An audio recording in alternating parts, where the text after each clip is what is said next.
Legends of Media Research is a podcast series featuring interviews with the media industry's leading researchers, where we go behind the scenes, sharing stories from their greatest achievements and challenges. Brought to you by Media Science, the leader in media and advertising innovation research. Stay tuned at the end of the podcast for more information about Media Science. But for now, I'm your host, Media Science CEO, Dr. Dwayne Veron. Welcome to Legends of Media Research. We've got a great show for you today. Today, we're interviewing Bryon Schafer, who's SVP of Research at Vevo, who dominate the music video category. Bryon's call to fame is the true breadth of experience he has across the entire TV value chain. He's worked on the advertiser side, the network side, in distribution, the platform side, the investor side. Bryon brings a breadth of experience to the party that is truly unique in our industry.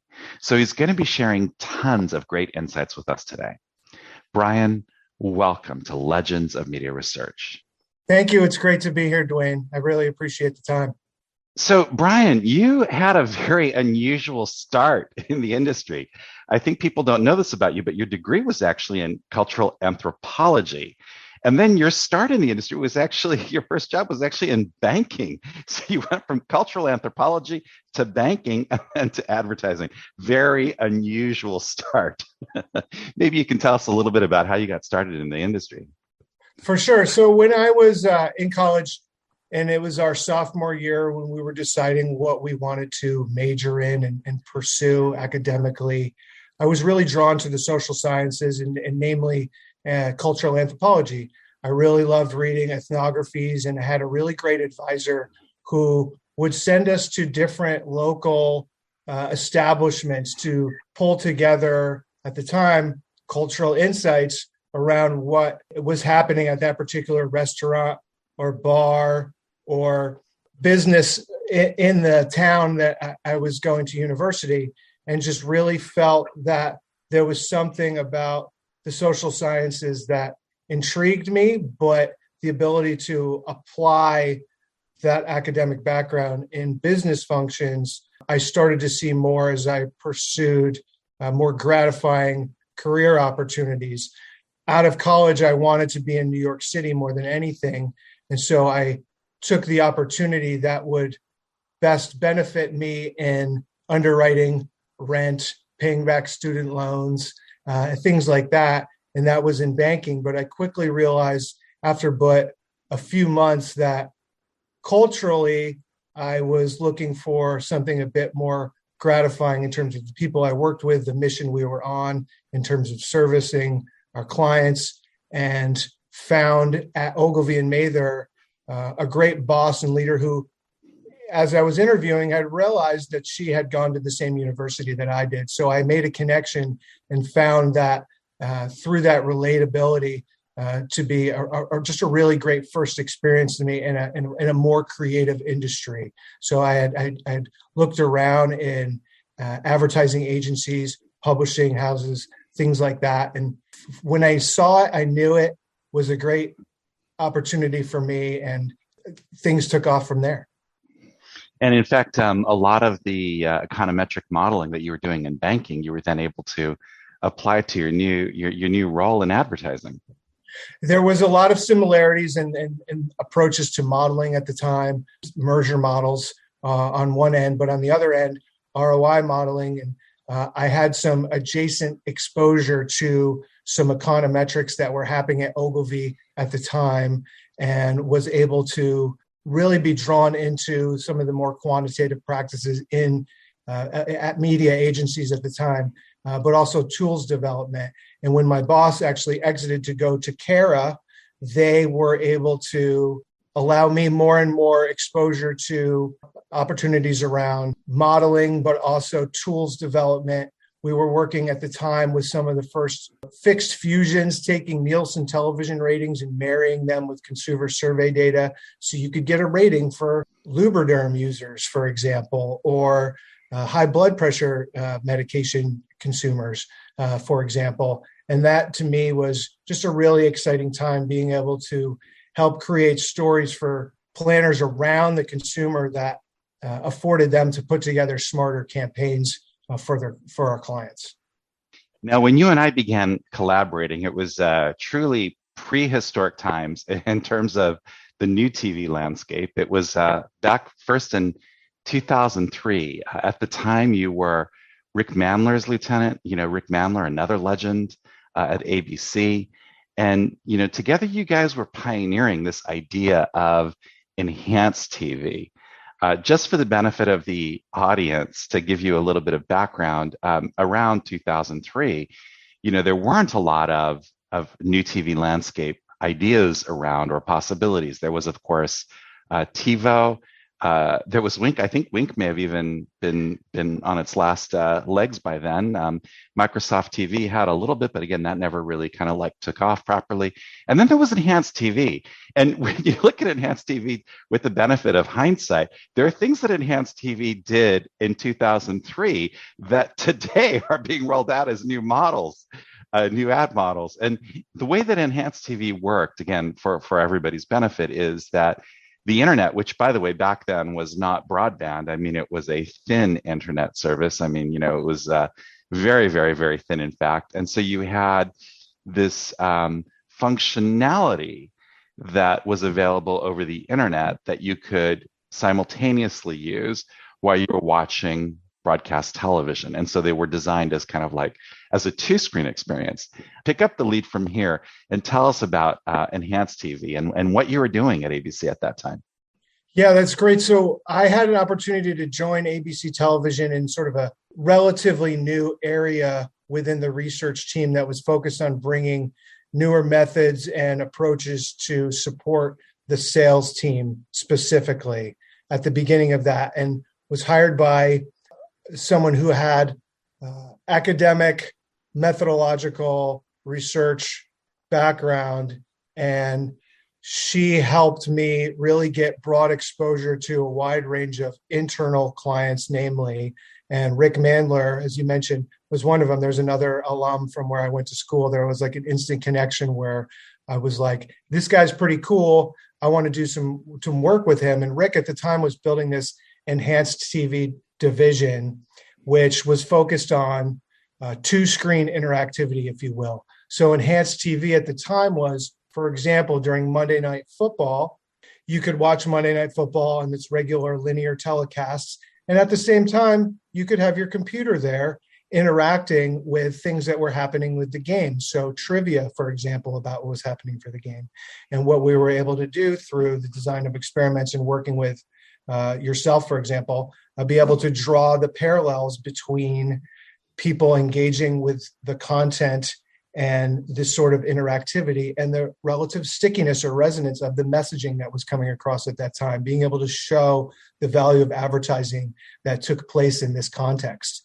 And similarly, you are seeing that spoken about in the media landscape today with regards to second screening, people interacting with their mobile phones while watching television, very similar. And, you mentioned some other applications there that I believe existed in some of the context around the DVR. We were doing a lot of other research at the time that was just super interesting to me, with background in anthropology, for example, getting to work with Artie on ethnography around DVR adoption and impact, and to really approach it from a more of an academic, qualitative background to draw some themes out that would resurface and reiterate themselves across a lot of different touch points in my career. Convenience and control, for example, being the main drivers of functionality of the DVR, being able to deliver on the promise of the VHS in a lot of ways because it was easy to use.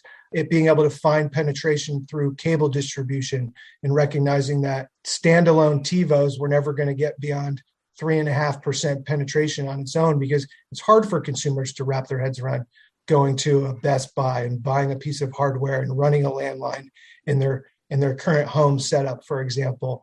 And then also things like product integration at the time was taking off. If we're able to recoup some of the lost revenue opportunities that the DVR was going to negatively impact the advertising business, if we were to put an Nissan Xterra in Desperate Housewives, what was the resonance of that sort of integration relative to a 30-second spot or if they were to work together.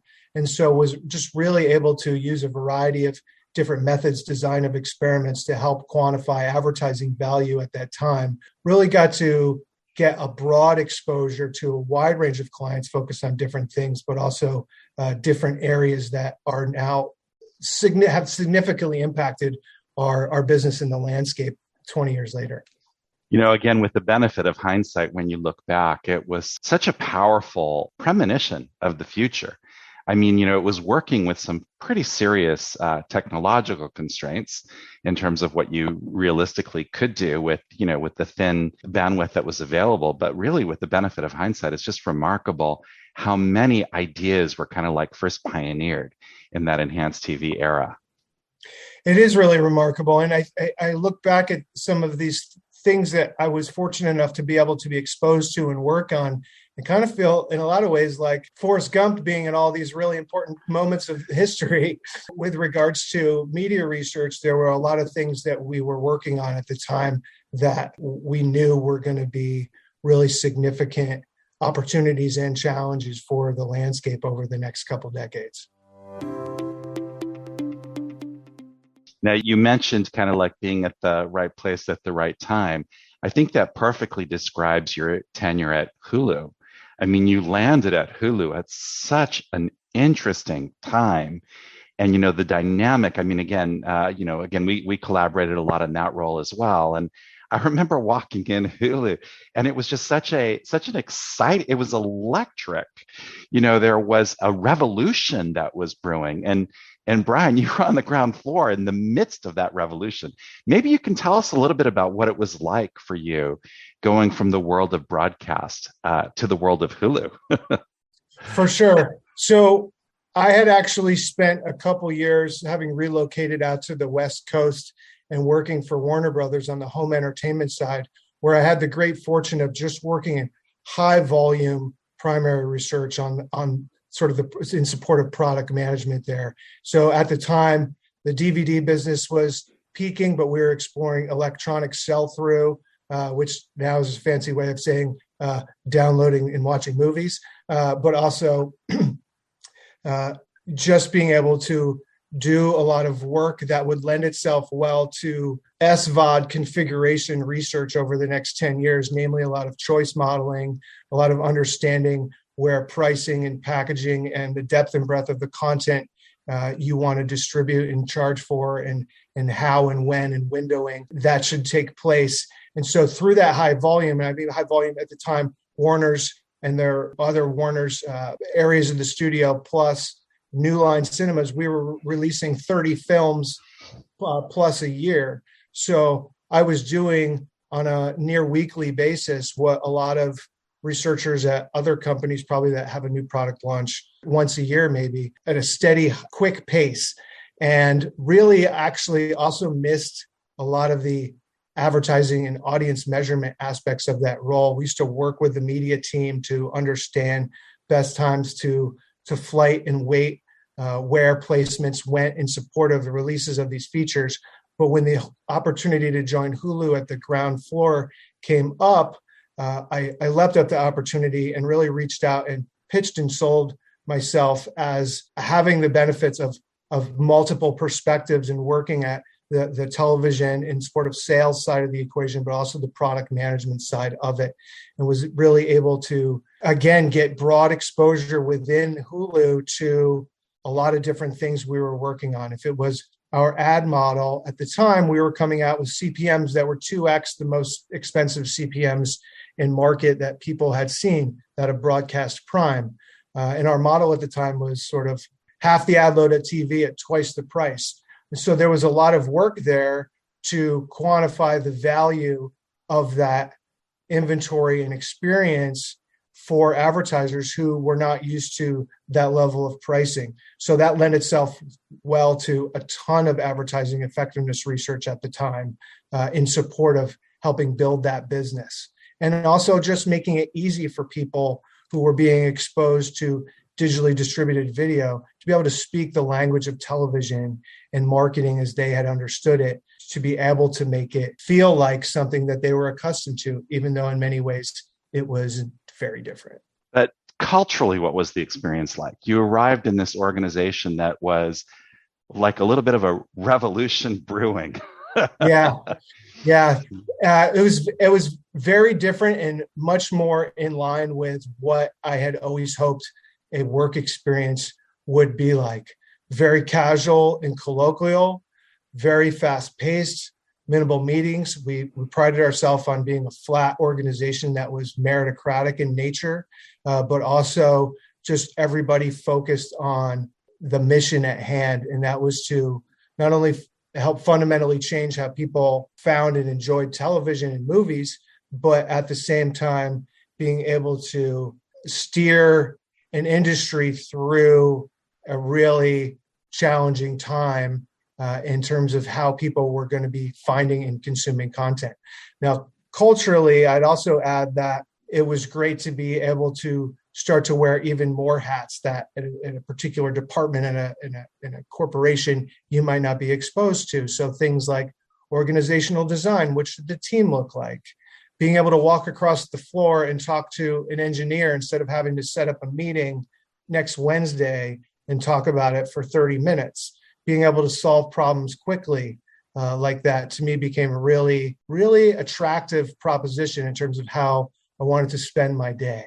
And you would leave each day exhausted because of the many things you were able to accomplish because of that sort of culture. It was also very much like a tech startup. You were disruptive. You had a very clear constituency, at the time, which was the viewer and empowering the viewer. I mean, it was a completely new paradigm for television.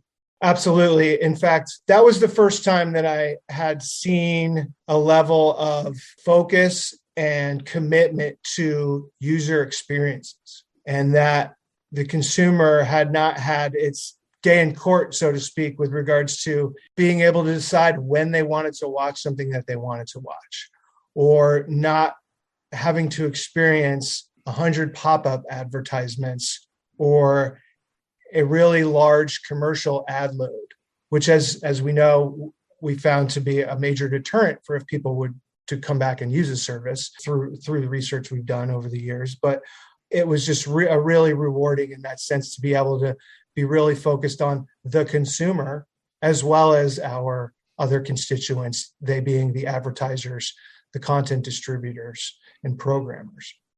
I know also from some of the work that we did that, you guys were really first to advocate and put forward the whole idea of limited interruption, which again, now it has become the norm. There's a lot of growing expectation in the market for limited interruption ad breaks, but you guys really pioneered that and again, way ahead of its time, kind of, so to speak.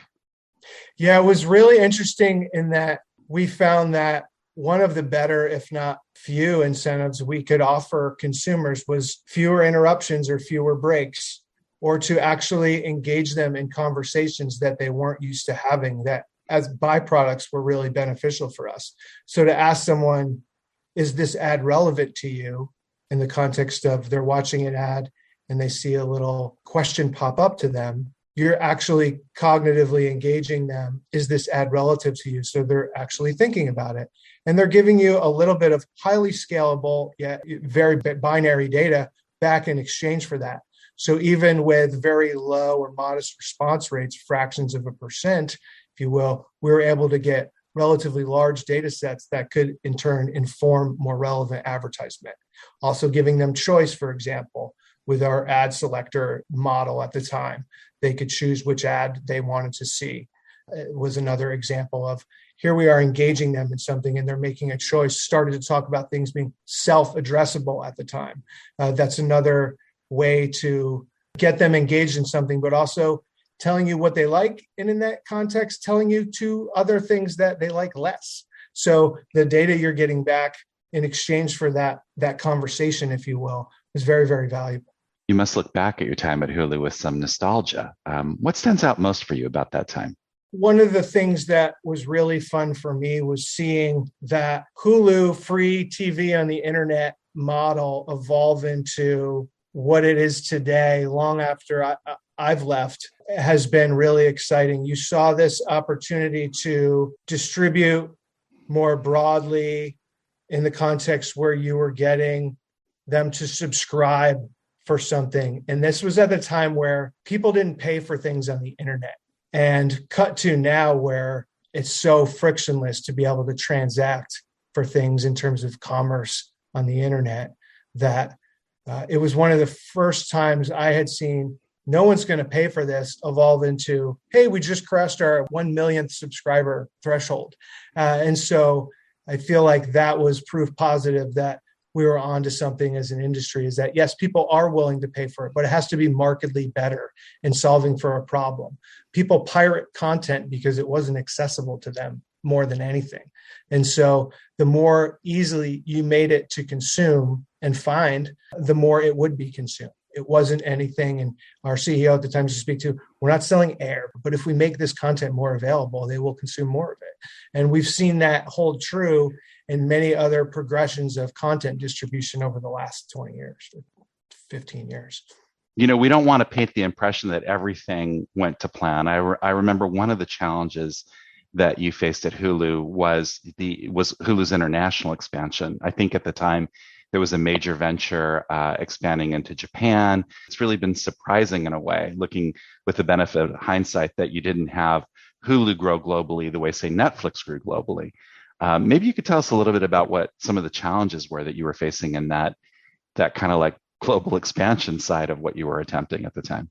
Yeah, we actually had a very successful launch of a subscription of SVOD service in Japan that I was fortunate to get to do work on from a research standpoint, qualitative and quantitative, watching focus groups in the middle of the night from here in California taking place in Japan, but at the same time working through our pricing and content bundling in terms of what those breadth and depth of content to them that was the most interesting that we could package. That was a wonderful experience, and we considered that a success launching that business. That was one of the few places where we were offered the opportunity to launch. I had another project where I got to work on what should our service look like in India. And so running a large study in 5 different dialects in India, looking at forecasting from a universe reduction standpoint, starting off with 1 billion people and working through comfort at that time, transacting on credit cards and what the piracy rate was there, and being able to explain what the service was and wasn't to constituents, to get down at, even at that time, what felt like a relatively modest number, but since then would have probably grown exponentially. And so while that was a bit of a disappointment in not being able to launch a service in India, just to be able to work through such a complicated project from all the breadth of cultural diversity in India was very, very rewarding, and gave me another experience, if you will, to broaden my understanding of market research and particularly international territories. See, that cultural anthropology degree came in handy after all. It continues to pay dividends. What went wrong, though? I mean, again, it's such a curiosity here, right? I mean, Netflix is everywhere, but Hulu, it had that attempt, it had that stab in Japan, somehow that fell through, and the whole international expansion side of it never really played out. Between Hulu, my time at Otter Media, and now at Vevo, this is my 3rd joint venture. And sometimes with joint ventures, my sense is that the governance at the time wasn't overly enthusiastic about us launching in places where they individually had respective businesses. At the time, Hulu was a venture with NBC and Fox, and then Disney came on. And so you had 3 different corporations with different perspectives about how the world should work. And that was a challenge for what direction the business should ultimately take. So then you had a little bit of a stint going back to Warner. And then after that, your career takes another really major turn in terms of direction, and you go on the investor side of the equation. How did that happen? I was working at Warner's in an administrative role and started talking to some of my friends from Hulu who were working closely with the team at the Churning Group and AT&T with this new venture called Otter Media, Otter being OTTers, and that they recognized that the video space was going to continue to grow, and they wanted to invest in it and take advantage of that rising tide. And so with a $500 million fund, they were investing in a portfolio of companies that were doing smart things in the space, if you will. So my role in coming aboard there was at the sort of corporate Otter level, but I was deployed into the holdings to work on a wide range of things, ranging from organizational design in terms of what the analytics infrastructure could look like in these respective places. Some of them were SVOD services. For example, Crunchyroll is a Japanese anime subscription service that was acquired by the Churning Group and ultimately grew that to be a couple million paying subscribers. And when we looked at that service and we wanted to understand how to continue to grow that, what are some of the adjacencies to Japanese anime fans so we can start to broaden the coverage potential of a service like that? So looking at content that appeals to we call like geek, gamer, fanboy, nerd culture that had strong adjacencies to Japanese animation, and ultimately coming up with a new bundle of content that could service that constituency in a broader capacity. Another company at the time, Fullscreen, was very focused on influencers and YouTubers and content marketing and being able to leverage the inertia they had through a lot of personalities that had built a really strong audience into launching another subscription video service. So I got to work on a lot of launches of subscription video over the course of 5-6 years probably. And that gave me just all the more perspective around the value of IP and content, for example, relative to content marketing or advertising, and what was important to marketers at the time, which continues to evolve. So that was a really exciting opportunity for me personally, getting to work on a range of different assets, if you will, for the Otter Media team. And in parallel to that, the AT&T team was working to think about, what does scale look like in this new world? How big do we have to be? How much content do we need?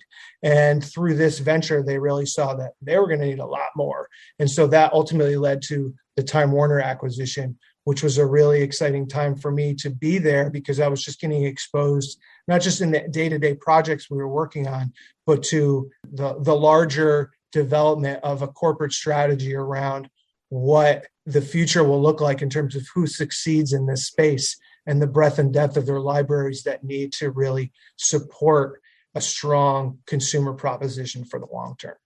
So you went from a more traditional broadcasting background to this new venture. I mean, a very well-funded new venture, but a new landscape altogether. What was so different about the world you discovered at Otter? One of the things that was exciting about Otter was that we were really focused on not just understanding how to service consumers in terms of giving them the content they want in the context that they're expecting with the changing landscape and the uptake of places like YouTube and paid content through digital platforms, but also this notion of servicing fans. And there's this notion of, you can be broad and have something for everyone, but when you're highly targeted, you're everything to someone. And the idea that Japanese anime could be everything to but a relatively small constituency, yes, millions of people, but we're not talking about sports or music where half or more of the population listens to or watches on the regular. We're talking about things that people are extremely passionate about. And at Otter, the idea was to turn over every stone as to where can we find these constituencies of deep, deep passion to really shore up a deep and rich content library that had a lot of coverage potential with these pockets of deep, deep fanship where we could serve, or in this case, super serve them with not just content, but a bigger picture with regards to experiences. So can you get them closer to the action, sort of that velvet rope scenario at live events? Or was there an opportunity for well-curated merchandise and being able to create, in a very corporate speak, a stronger ARPU opportunity and driving commerce and more revenue, therefore, but also the way that it could be packaged through this lens of fanship really helps manage major challenges in subscription, namely churn. And so when you recognize the importance of a lot of these other things that companies are doing in servicing consumers, a lot of it comes down to how do we mitigate the churn? So if you're Netflix and you're at 50 million subscribers years ago, they're still living in a world where for every consumer that comes in, a half of one is coming out. So dealing with 50 to 60+% annual churn rates, even at scale, is a challenge that exists today in subscription video because you make it easy for them to cancel. You make it easy for them to understand when a show is going to be on or over. And so that was a really rewarding experience, just getting the depth of understanding through these different holdings, and then also at the more strategic level of where they need to be to succeed with a large service for the long term. And of course, the other side of fandom, and again, this goes back to research that we collaborated on many, many moons ago, but we know consistently we see that fans respond to ads very differently. That ad impact is significantly higher among fans than it is amongst the rest of the population. And that goes back to work we did together with Desperate Housewives way back when. Absolutely. The vocal minority, if you will, and we still see that today in healthy and less healthy places on the internet. But to be able to have that understanding and see where they fit in the value equation.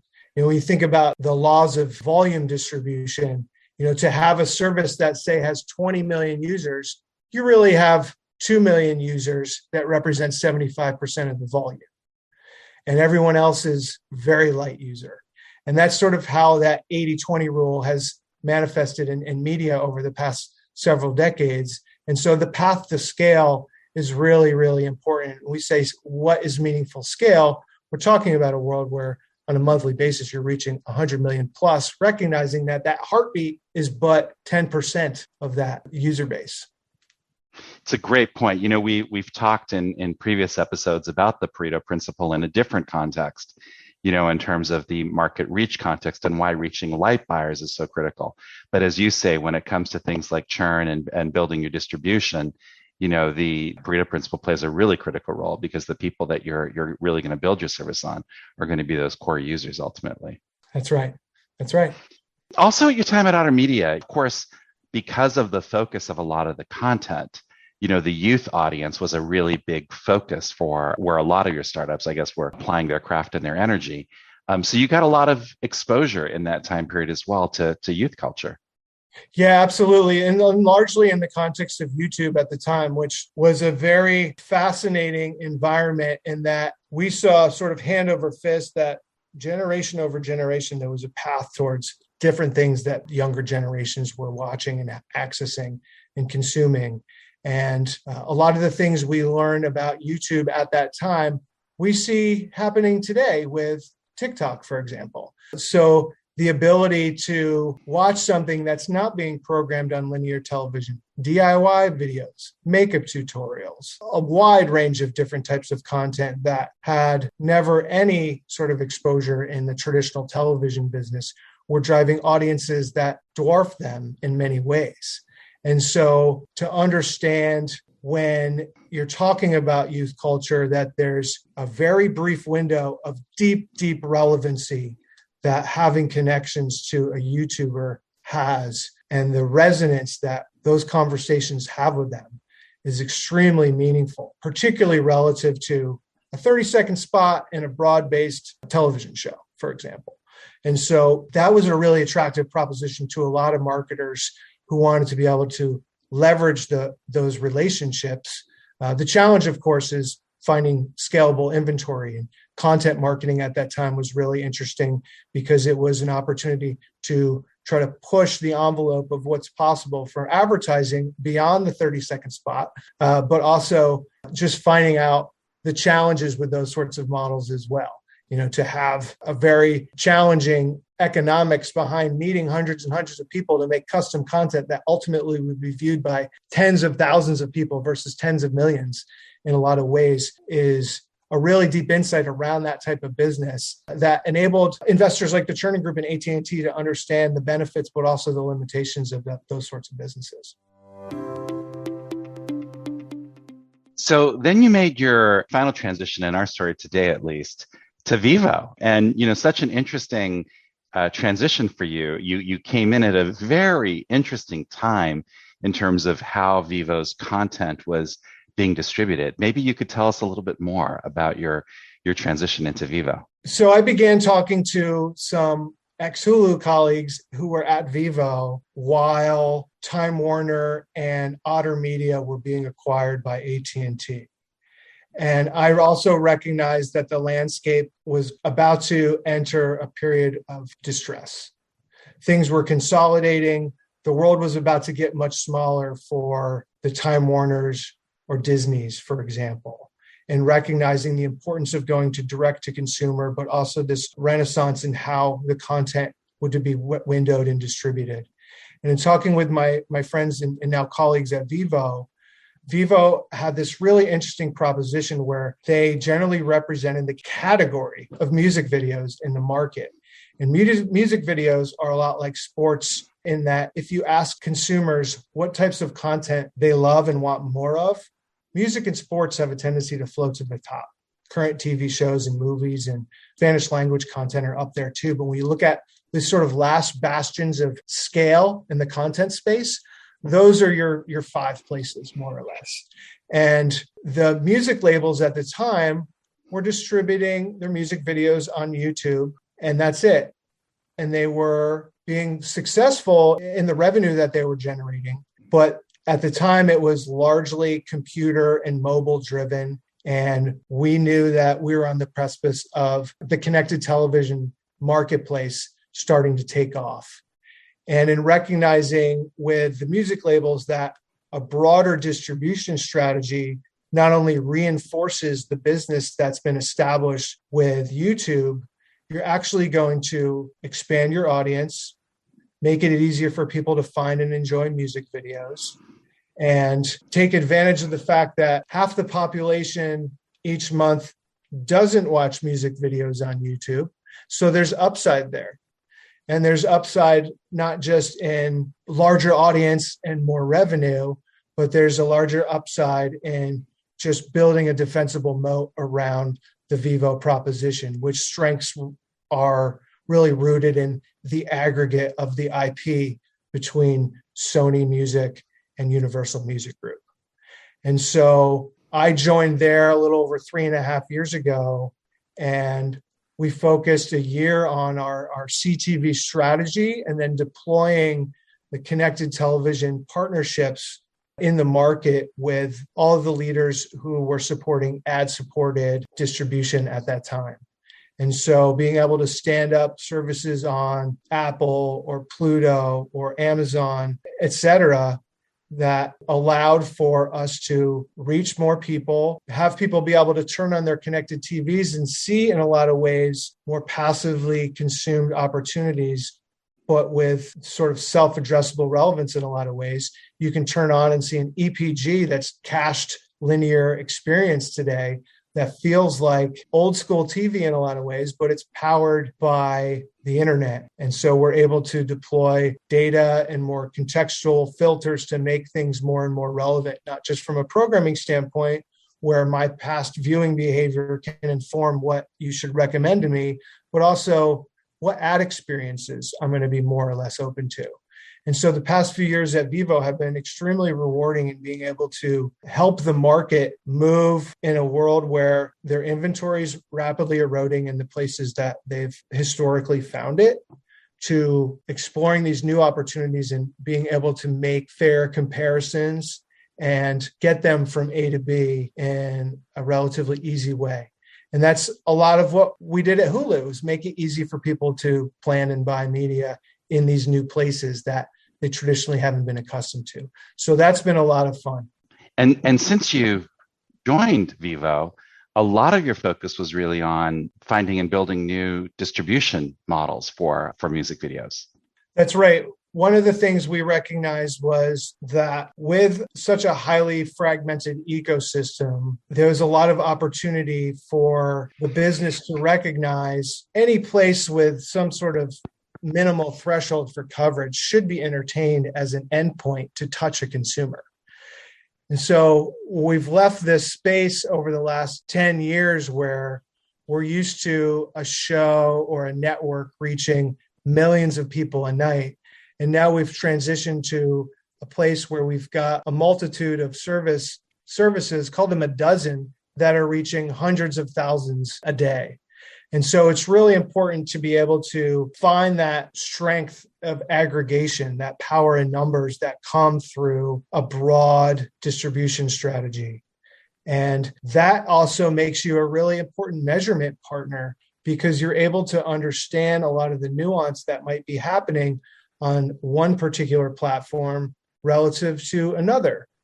We see differences in taste, for example, where some genres on one service are the clear leaders in how people want to tune in for that particular genre and watch 80s music videos on that service. But on another service, for example, the 70s are the number one service. And tastes differ, and these platforms, in a lot of ways, service different constituencies. And so to be able to leverage that is very, very powerful, not just from a more scale, more reach, the things that are important to the media buyer planner, but also just more insight with regards to taste, nuance, placements for media folks, things of that nature, which I think are really powerful and useful today when people are trying to find more relevant avenues and pockets to have meaningful and authentic conversations with consumers. And of course, for Vevo, those conversations are truly global in scope. I mean, you guys aren't limited to the US market. You distribute worldwide. You're a global player. It is global. So we reach about 150 million people a day around the world, and we are sold in about 55 markets that Vevo represents today. And so we've been growing a lot over the past couple of years, of course, domestically, but also have strong businesses in Canada, Latin America, Europe, Oceania territories. If you think about where the landscape has gone in the US over the past 2 years, a lot of those other markets are beginning to experience a lot of those same things. So we've been able to be ahead of the situation as they're ready to find more inventory, more supply in the market outside of where they traditionally have been able to find it. And it has been eroding there in similar ways. Where does your cultural anthropology lens then come in terms of the differences you must see across so many fascinating cultures and music intersects culture in really interesting ways. So what are you seeing kind of like with your global cultural anthropologist lens? No, yeah, that's a great question. To recognize that tastes differ by geography or cohort in the US, and what's popular in Montana is not necessarily popular in Miami is one thing, but to recognize that the landscape is way broader than that and tastes differ all the more in artists and music types and genres and subgenres has been really, really interesting and compelling. It's also very interesting on the advertising side, where you see different markets addressing different opportunities and concerns with regards to consumers. So for example, in the UK, there's a push to really moderate or eliminate a lot of advertising for fatty foods, for example. And so to be able to talk about, hey, let's not just exit advertising in this market, there's an opportunity to actually have some really meaningful conversations around the importance of education around nutrition and build brands in a different way than you might have thought about through the lens of taste and music, if you will. That's a really powerful opportunity. And that's just one example. But similarly, in Latin America, the perspective on digital media is very different than television. And so we try to make things easy for our partners, and just really understanding a lot of those nuance in market has been really rewarding because they're so diverse and so differentiated in that regard. What's been your biggest surprise as you have, transitioned into music video as content? What's been your biggest surprise in that role? My biggest surprise is probably not specific to the music content as much as it is about the marketplace As I think about the marketplace through the lens of working at Vevo and working with our advertising partners, there's this strong focus on measurement. But if you were to step back and look at the bigger picture of just the erosion of commercial time and the less and less opportunities there are to speak through video with consumers, to me, a lot of the absence of inventory should lend itself well to more powerful, impactful messaging. And so I really think we're on the precipice of more of a creative revolution, so to speak, where clients can begin to recognize, okay, I don't have place to put this money. What should I do with this money?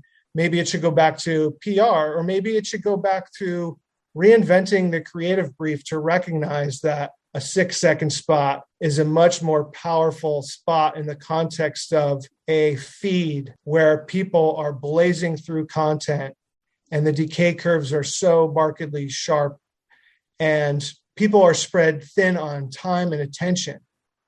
And 6-second ad is just an example, but we think about where messaging should go, and through a lot of the social justice movement the past couple of years, we've also learned about the importance of authenticity in conversations and being able to have smart approaches to marketing and not just blasting out some ad that doesn't make a lot of sense when you click on who's saying it and why. And so I really do think there's a lot of opportunity for the market to really enhance the creative conversation over time, because you're going to have less opportunities to converse with them. You can't just solve for the problems with frequency like you have for the last 50 years. And so to be able to have that more powerful, more resonant message, of course you want to eliminate waste and target to or away from the most relevant or irrelevant cohorts in smart, high integrity ways. But to be able to have those levels of nuance in that messaging, I think really calls for better diagnostics and understanding of how is this creative performing. If media is carrying it the last 10 yards on its back and is being held accountable for some sort of outcome measurement, then what is the score of that creative when it's trafficked to be served and delivered? And what is the diagnostic on the content? We talk a lot about norms for testing shows and putting how much someone likes a particular program or music video into context. Well, the reality is context has changed so much, even though the fundamentals haven't, that you've got to understand that your norms may not be as relevant as they used to be, because there's this explosion of content in the marketplace and people's expectations are different about what this show or what this music video should be delivering on this trend that we're seeing. And so I just feel like there's a lot of opportunity for more research in that area that's going to be all the more important as the opportunities to have these conversations with consumers get less and less. Looking back across your career, it's clear that in so many of the different roles that you had, you were really in a position where you were pioneering new ad models. What have you learned looking back at all the different kinds of research that you've been doing? And again, I can think of a number of areas where you were a real pioneer, the whole 2-screen experience that we talked about earlier, limited interruption, 6-second ads, ad choice. I mean, there've been a lot of those innovations throughout your career, Bryon. What have you learned about kind of like the ad innovation space? I think the theme has been to progress and push the market forward in new ways, less about a particular insight like less is more, for example, or being able to recognize right time, right message, right context. I think the bigger picture for me is if everyone leaned in a little bit more in progressing things, and now that we're less encumbered by the status quo because the market has more fully pivoted towards streaming and new experiences, I'm really encouraged by what the CTV landscape over the next couple cycles really has to offer in terms of ad and programming innovation, because the viewership's there, but it may stagnate until there's some material progress in how programming can really level up. And we see a lot of driven algo-powered viewing that's people are going to consume more of and not less of. If it's through a YouTube or a TikTok, for example, or through smart platforms and services like HBO Max or Netflix that can recommend things of relevance, for me, the insight on the advertising side is particularly, and on the just media research side, is how do we just to continue to test and scale things that make more sense for consumers that also have positive byproducts for advertisers and content owners? Is it good for the three of them and not just one in particular? And right now we might see some challenges in the market to maybe holding the consumer in a higher or lower regard, in recognizing you can give them fewer ads or more relevant ads, or make recommendations that are smarter and progress the formats. But if you try to just make this cable 2.0 and make the status quo experience in linear television what we're seeing in CTV, it's not really progressing things, and the consumer is going to sniff that out pretty quick. And so for me, it's always just, how can we keep pushing things forward, keep pushing the market forward? And by the market, I mean the advertising media landscape, sure, but the consumer as well. So, Bryon, what do you see around the corner? What's in store for us in the near future? I think there's some shaking out to do in terms of continued consolidation. We talked a little bit about scale before, and when you consider the importance of real meaningful scale being in that 100+ million size range, there's but a few players that are well positioned to take advantage of that. I think there's things like voice search that will really flip how people find and enjoy content all the more on its head. And it will really separate the leaders of the pack away, who have the technology infrastructure, the engineering capacity and prowess to be able to keep pushing the market forward in that capacity. Just make it easier and easier for people to find things, and also finding those levels of synchronicity between screens. Today, we hold our mobile phones in our hand while we watch the television, and we interact with both of them, but they've yet to really come together. And I suspect over the next couple of years, we'll start to see that a bit more. And that'll be good for commerce and advertisers, and the ability to have that level of information and commerce in your hand while you're seeing a message, for example. The ability in general to have experiences that are markedly improved over what we've seen the last 20 years. So just to summarize those three key trends to look out for: even more consolidation, easier paths for consumers to find their content, and screen synchronicity. So we always close with this question: if you were giving advice to a new generation of researchers in this industry, what would your advice be? One thing I've really valued in my career, looking back, is that there was a point in time where I made the choice to treat my career like a project on my project list. So just like the other high priorities I was working on at ABC, I recognized the importance of increasing my social map in the marketplace, getting involved in places with the ARF, or just creating a bucket list of, in my mind, legends of media research that I wanted to have conversations with to hear their stories. And if it's digging through the old library at ABC about Gail Metzger's Smart TV initiative, or getting involved in ARF councils, that gave me more and more context. Again, the exposure to the buy side, the sell side, the product management side, the investor side has just given me all the more context. So I think a good sense of advice is just have a diverse set of experiences. And that to me is really, really powerful. There's nothing wrong with working one place for 20 years. Within that, you might get a diverse set of experiences or things that are really beneficial there as well. But I've really appreciated working in different corporate cultures, for example, and types of research to understand not just what I like, but what I didn't like, and to be able to understand those things, to be able to steer them a bit moving forward. So that would be my advice. The Bryon Schafer Project. That's a great file. Bryon, such a fascinating career, such an interesting blend of cultural anthropology and econometrics. It's been really fun to be able to show my parents that I could pay the bills with a cultural anthropology degree after all these years. Thank you so much for joining us, Bryon. It was just a fascinating conversation. I really appreciate the time, Dwayne. Thank you. What a fascinating discussion. So I again want to thank Bryon, and I want to thank you, the audience, for joining us today. Remember to follow or subscribe to this podcast, tell your friends about it, and leave us your comments and reviews. And stick around after the podcast if you'd like to learn more about media science. And don't miss our next episode of Legends of Media Research. Thanks again. Almost every major innovation in the TV advertising industry over the course of the past decade was first tested by media science researchers.